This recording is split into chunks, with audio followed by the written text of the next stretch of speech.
بات کرتے ہیں اس شخص کی جس کا فتنہ اس زمانے میں بھی تھا اور آج بھی اس کا فتنہ باقی ہے. وہ بدبخت کون تھا؟ مرزا غلام احمد قادیانی. یہ 1839 یا 1840 عیسوی میں پیدا ہوا اور 1886 میں مرزا نے اپنی نبوت کی بنیاد رکھنا شروع کی، جو کہ جھوٹے اور عجیب و غریب من گھڑت الہام اور کشف وغیرہ پر مبنی تھی، جو کہ آج بھی اس کی بدنام زمانہ کتاب براہین احمدیہ میں موجود ہے. اس کے بعد مرزا قادیانی نے 1901 ایئر میں حقیقی نبوت کا دعویٰ کر دیا. یہ شخص انبیاء کرام کا نہایت گستاخ تھا. حضرت عیسیٰ علیہ السلام کے بارے میں لکھتا ہے کہ آپ علیہ السلام کے بہت سے معجزے مشہور ہیں، لیکن حق بات یہ ہے کہ آپ سے کوئی معجزہ ظاہر نہیں ہوا، معاذ اللہ. دعوی نبوت کے بعد مرزا کی رگ شیطانی مزید بھڑکی تو اس نے خدائی کا دعویٰ کر ڈالا. لکھتا ہے کہ میں نے نیند میں اپنے آپ کو ہو بہو اللہ دیکھا اور میں وہ اللہ ہوں. پھر میں نے آسمان و زمین بنائے اور کہا ہم نے آسمان کو ستاروں کے ساتھ سجایا ہے. استغفر اللہ، استغفر اللہ. دیگر جھوٹے نبوت کے دعوے داروں کی طرح مرزا غلام قادیانی نے بھی کچھ پیشن گوئیاں کی تھیں، مگر ان کا انجام مسیلمہ کذاب کی طرح ہی ہوا. چند باتیں بتاتا ہوں اس بارے میں کہ نمبر 1، اس نے اپنے لیے ایک لڑکے کی پیشن گوئی کی کہ کہا تھا کہ انبیاء کا چاند ہوگا اور بادشاہ اس کے کپڑوں سے برکت لیں گے، مگر اس کے ہاں لڑکی ہو گئی تو اس پر کہنے لگا کہ وہی سمجھنے میں غلطی ہو گئی ہے، اب کی بار جو بچہ پیدا ہوگا وہ لڑکا جو ہے وہ انبیاء کا چاند ہوگا. اس بار بیٹا تو ہوا مگر چند روز بعد ہی مر گیا. بادشاہ تو دور کی بات ہے، کسی محتاج نے بھی اس کے کپڑوں سے برکت نہ لی. نمبر 2، اس نے ایک اور پیشن گوئی کی کہ آسمانی بیوی کی پیشن گوئی کی اور اپنی چچا زاد بہن احمدی کو خط بھیجا کہ اپنی بیٹی محمدی بیگم میرے نکاح میں دے دے. اس نے صاف انکار کیا، اس پر دھمکیاں دی اور پھر کہا کہ وہی آ گئی ہے، ہم نے تیرا نکاح اس سے کر دیا ہے، اور یہ کہ اس کا نکاح اگر تو دوسری جگہ کرے گی تو 2.5 یا 3 برس کے اندر اس کا شوہر مر جائے گا.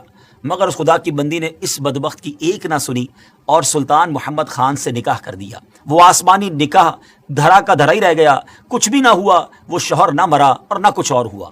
اللہ اکبر. ناظرین، جھوٹوں کا یہی انجام ہوتا ہے. بہرحال مرزا غلام احمد قادیانی نے قانون کا امتحان دیا، لاء کا امتحان دیا، ٹیسٹ دیا، مگر فیل ہونے پر تعلیم سے اس کا دل اچاٹ ہو گیا.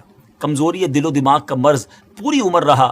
کئی بیماریاں اس کی زندگی میں اس کے ساتھ تھیں. 26 مئی 1908 میں یہ لاہور میں اس کو ڈائریا ہوا اور گندگی کے عالم میں. جی ہاں، جب اس کا آخری وقت آیا تو وہ واش روم میں تھا، گندگی میں لت پت تھا اور لوگ اس کی لاش کو دیکھ کر یوں سمجھیے کہ عبرت کا نشان اس کی لاش بن گئی. ناظرین، یہ ہے جھوٹے نبی کا انجام. ہم سب کو یقیناً یہ یقین ہے، ہمارا ایمان ہے کہ ہمارے آقا علیہ السلام ہی آخری نبی ہیں، اور خود نبی پاک علیہ السلام نے جو فرما دیا لا نبی بعدی، میرے بعد کسی نبی نے نہیں آنا، اور یہی ہمارا ایمان، یہی ہمارا بلیف ہے. لیکن ایک بات یاد رکھنی ہے کہ اس طرح کے دعوے کرنے والے، اس طرح کی جرت کرنے والے، اس طرح کا کلیم کرنے والے لوگ اور بھی آئیں گے، کیونکہ علماء کرام نے نبی پاک علیہ السلام کی احادیث سے جو ایکسٹریکٹ کیا ہے، جو شرح بیان کی ہے، وہ یہی ہے کہ قیامت سے پہلے اور بھی نبوت کے دعوے دار آئیں گے. ہو سکتا ہے اس دور میں، ہو سکتا ہے کچھ دنوں کے بعد یا کچھ سالوں کے بعد، لیکن مسلمانوں کا شروع سے یہ عقیدہ رہا کہ ان جھوٹے دعوے داروں کی طرف کوئی توجہ نہیں کرنی. ہم سب کا عقیدہ، ہمارا بلیف اتنا مضبوط ہونا چاہیے، اور ہے الحمدللہ کہ ہمارے آقا علیہ السلام ہی آخری نبی ہیں. کیا خوبصورت قرآن پاک کی سورہ احزاب کی آیت نمبر 40 ہے نا. اللہ تعالیٰ قرآن مجید میں کیا ارشاد فرماتا ہے؟ ما کان محمد ابا احد من رجالکم ولکن رسول اللہ وخاتم النبیین وکان اللہ بکل شیء علیما.